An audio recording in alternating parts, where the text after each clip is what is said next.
Karibu fuatana nami pamoja na Oscar Mkatoliki. Tujifunze leo Mtakatifu Agnes anasimama mbele yetu kama kioo bora cha kutufundisha na kutukumbusha kwenye maisha yetu ya kiroho. Mimi ni Sister Grace Terespo CMC. Mtakatifu Agnes ni mfano bikira, ujasiri na uaminifu kwa Kristo.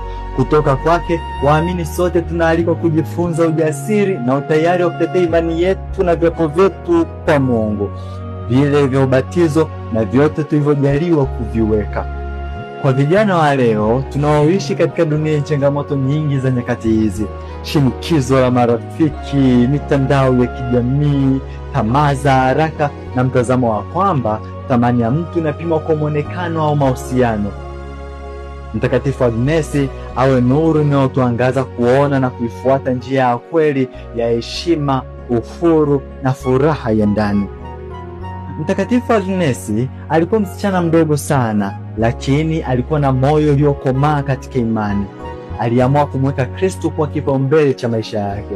Ubikira wake haukuwa dhaifu wala kujinyima maisha, bali ulikuwa ni uchaguzi wa upendo, uhuru na uaminifu kwa Mungu. Alijua yeye ni wa thamani mbele za Mungu na hakuruhusu mtu au mazingira kumlazimisha kwenda kinyume na dhamiri yake. Katika nyakati zetu hizi, ubikira na usafi wa maisha mara nyingi huonekana kama jambo la kizamani.